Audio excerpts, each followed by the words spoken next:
C'est encore à Cheikh Hamidou Kane, comme au début, que j'emprunterai mes derniers propos. Quand on utilise le français pour écrire en français, il vaut mieux que ce soit en français.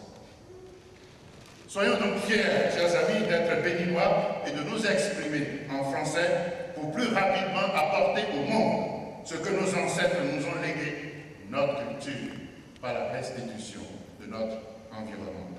Bonne fête à vous tous. Je vous remercie pour votre bien-aimable attention.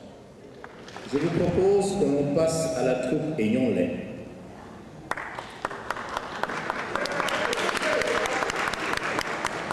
La troupe Aignan-Lay qui nous fera une fusion du jazz et de la musique traditionnelle, et juste après ça, un buffet vous sera offert gratuitement par l'ambassadeur du Bénin en France. La troupe Aignan-Lay, s'il vous plaît.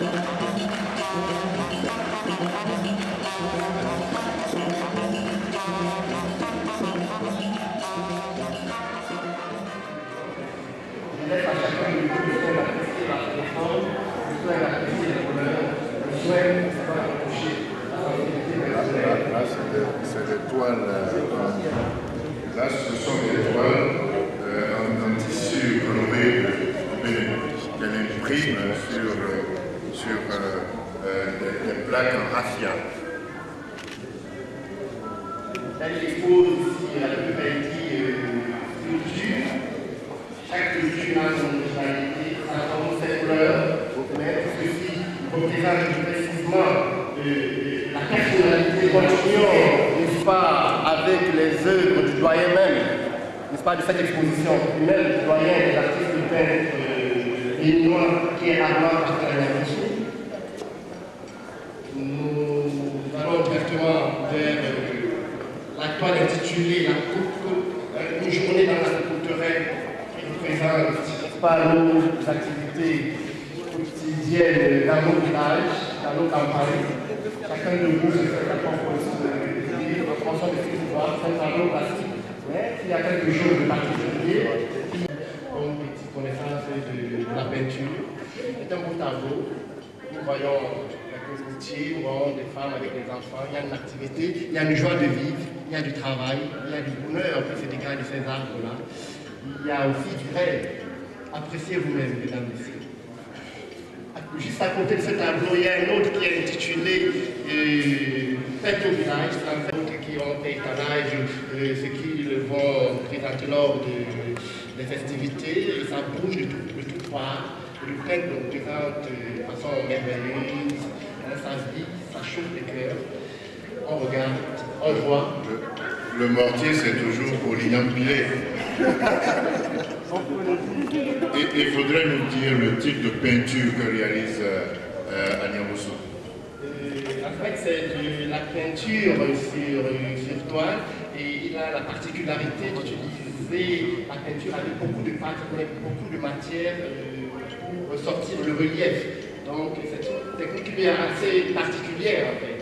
Bien, il faut dire aussi que ça fait plus de 50 ans qu'il le fait, c'est une technique maîtrisée, faut-il le rappeler. Manifestement, les gens qui sont en train de prier sur un tapis, c'est un tableau classique, fait avec la même technicité. En fait, le message que le peintre veut transmettre au travers de ce tableau, c'est qu'il y a une dynamique, il y a une force qui transparaît dans la prière d'ensemble. C'est vrai, la prière personnelle est quelque chose de bien, de positif, mais ensemble, on peut toujours être plus fort dans la prière. Voilà. Et juste à côté de ce tableau-là, il y a le tableau intitulé Un village souriant. C'est un village gavier où tout se passe bien, les habitants sont joyeux, sont heureux, c'est la paix dans le village, les pirogues sont chargées, ça montre qu'il n'y a pas de manque, le monde est heureux. Alors je vous dirige vers un tableau assez parlant, sinon parleur, qui s'intitule Le boss et son souffleur, sur lequel le peintre représente le boss qui est là et son souffleur qui est à côté, parce que dans toute institution, toute organisation, on a toujours besoin d'un conseiller, hein, quel que soit son degré d'intelligence. Et le peintre, n'est-ce pas, le représente de façon assez originale et magistrale. À chacun d'apprécier selon, n'est-ce pas, sa sensibilité. L'histoire de notre oralité, notre tradition orale, nos parents, nos anciens qui, quand on dit que lorsqu'il meurt, c'est une bibliothèque qui brûle, peuvent essayer de trouver une solution à ce problème-là. Voilà dans le tableau sur lequel il représente un patriarche, n'est-ce pas, qui a beaucoup de connaissances, qui a un savoir-faire certain, qui a reçu bien de choses de ses parents, de ses aînés, qui ne voudrait pas que ses enfants le perdent en leur transmettant juste de façon orale. Parce que dans l'oralité, il y a des choses, n'est-ce pas, qu'on oublie. Le grand-père, le patriarche, le dépositaire du savoir ancestral décide donc de recueillir dans un cahier, nommé cahier d'expérience ou recueil de sagesse, tout ce que ses grands-parents lui ont enseigné, tout ce que lui-même a appris de la vie, il le note rigoureusement au jour le jour. C'est un travail, un très grand travail, mais il le fait pour le bonheur de ses enfants, de sa postérité et de l'histoire. C'est un tableau plein d'enseignements qui ne va pas à l'encontre de ce que disait déjà Amadou Mpateba, un Africain vieillard qui meurt dans une bibliothèque qui brûle, mais qui essaye d'apporter une compensation pour dire que oui, c'est possible, mais on peut trouver des solutions en écrivant. Nous en avons les moyens aujourd'hui. Discours qui nous rapproche de notre culture. Ces discours qui nous invitent à parler du vaudou en français. J'espère que cette fois-ci, les vaudous ne seront pas silencieux. Mesdames, Messieurs, permettez-moi d'introduire ici le professeur Noureddine Tidjani Serpos, directeur général adjoint de l'UNESCO, directeur du département africain. Monsieur le directeur.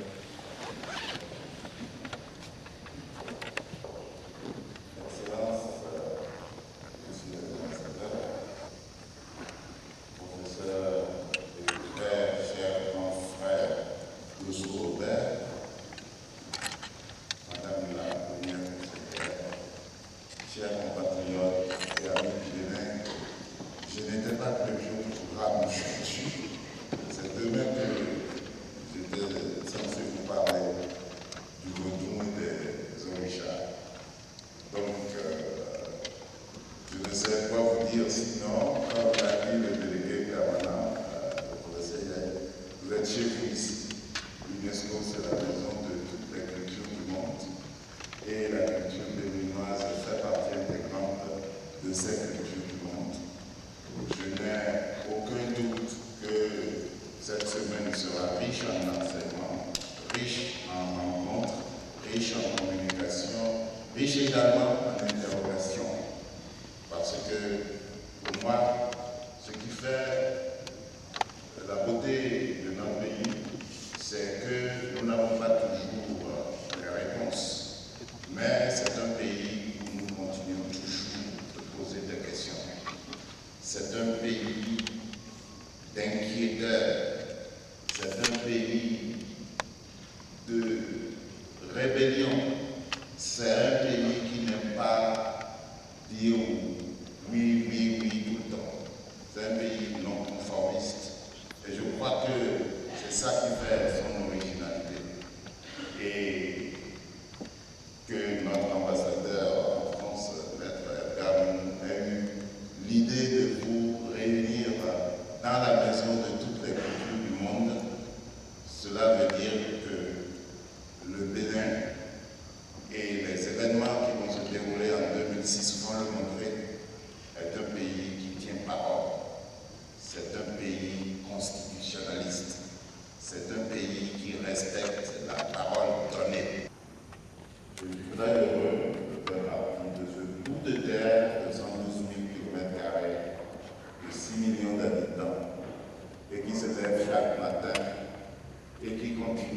poser des questions.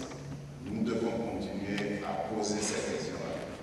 Nous n'aurons pas toujours les réponses, et c'est pour ça que nous faisons des enfants et que nous sommes grands-pères en ayant des petits-enfants. Si les réponses n'apparaissent pas aujourd'hui, demain, les réponses vont surgir.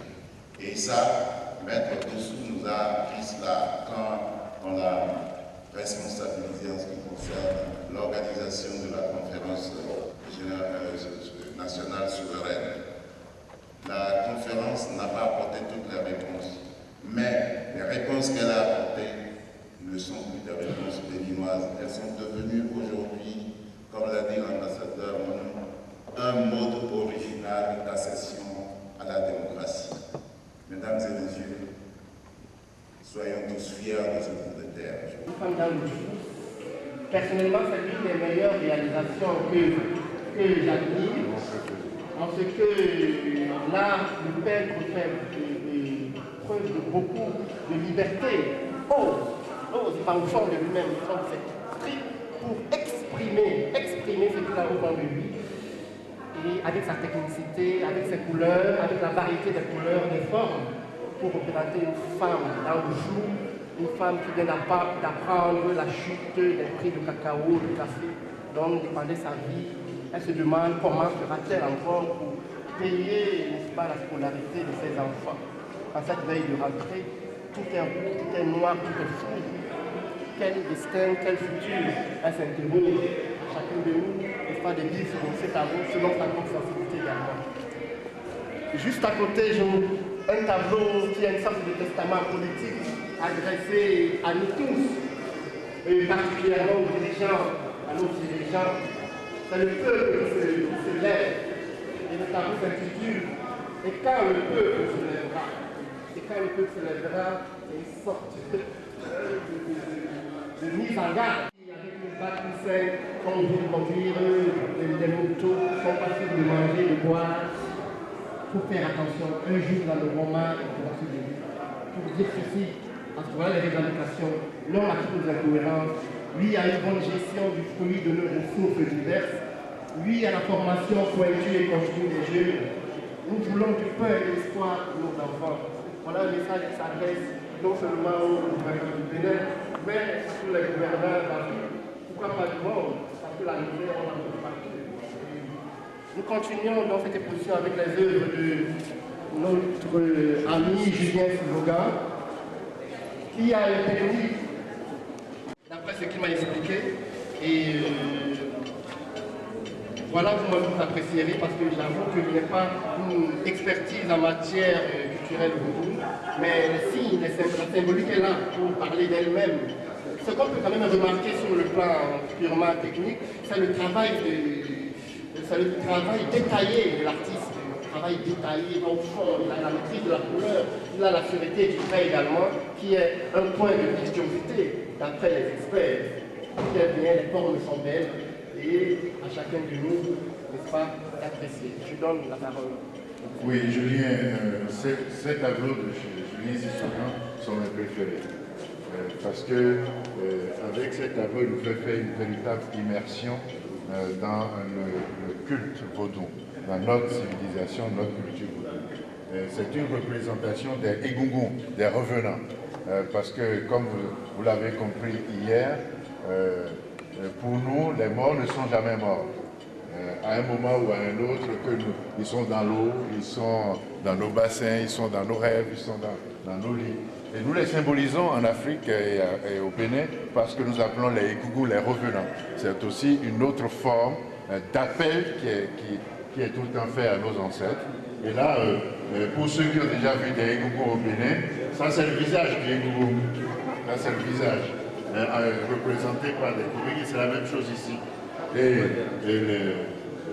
les autres figures, les autres plats sont des représentants des bas-reliefs du royaume d'Abomey. Et les Egungun, quand ils sortent toujours avec le plus bel apparat, le plus beau bijou.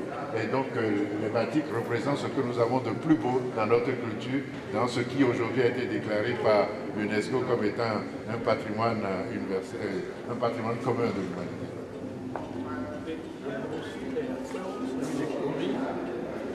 Consiste, qui servent dans la consultation, nous avons les collabs vides. Et ça joue énormément dans la consultation chez les Babalaos, chez les Bokolo. Chez les Babalaos, on ne peut pas travailler sans savoir si on a pu conjurer le sort. Voilà. Porte du retour. Voilà. Porte du retour. Donc, c'est notre histoire à tous. À chacun de se faire. En fait, ce tableau traduit, j'ai un petit faible pour Julien Sissoko. Tout le monde l'aura compris. J'ai justement plusieurs tableaux de Julien Sissoko actuellement à l'ambassade et je lui ai demandé, au-delà de cette exposition, de faire en sorte qu'on puisse organiser encore d'autres expositions avec d'autres peintres, ceux qui auront répondu oui à notre appel d'aujourd'hui, parce que Julien Sissoko est un peintre qui a une très forte inspiration qui tire de notre histoire, de ces 4 siècles d'esclavage. Vous verrez tout à l'heure avec l'exposition de Gérard Voisin, nous sommes dans cette continuité-là. Ce grand tableau représente la porte du retour, c'est-à-dire la porte qui se situe aux antipodes du démarrage de l'esclavage, du démarrage des 4 siècles d'esclavage. Hier, Thierry Serpos, dans un discours qui est beaucoup plus éloquent que le mien, on disait que le dernier voyage de l'esclave, de ceux qu'on prenait chez nous pour aller vers les Amériques, ce voyage vers l'inconnu, on leur faisait faire 7 fois le tour de l'arbre de l'oubli, puis ils passent la porte qu'on appelle la porte de non-retour, puisqu'ils font le voyage vers les Amériques et un voyage vers l'infini, vers l'inconnu, qui est donc la porte du non-retour. Aujourd'hui, lorsque nous avons fait WIDA 92, on s'est aperçu que nous avons beaucoup de nos, j'allais presque dire de nos compatriotes africains, américains, caribéens, qui eux aujourd'hui ne parlent plus de la porte du non-retour. Ils sont revenus à WIDA et ils ont construit la maison du retour.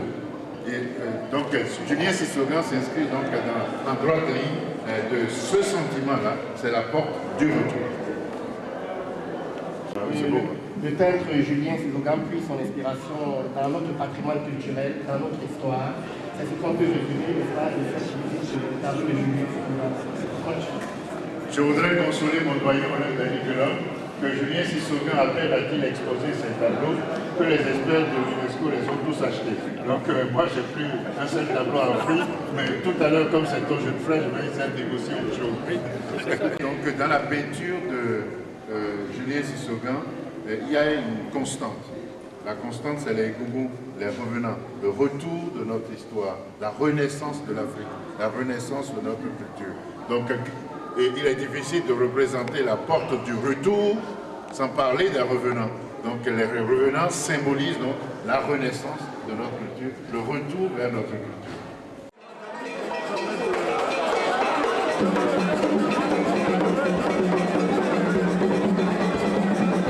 C'est pas mal, hein? C'est dommage qu'ils ont voulu régler des comptes. C'était pas l'endroit, c'est dommage. Parce que la fête était, c'est bien fait.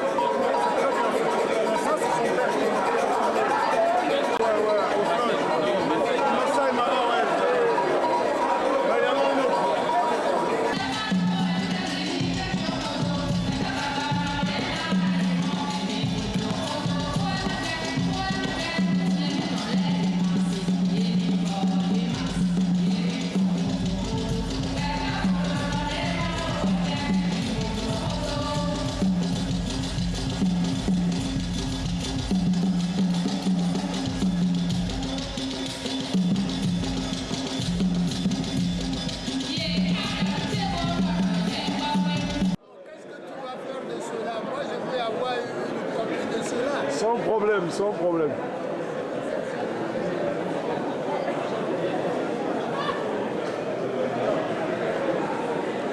Regarde-toi comment t'es tout beau, je t'ai même fait une photo.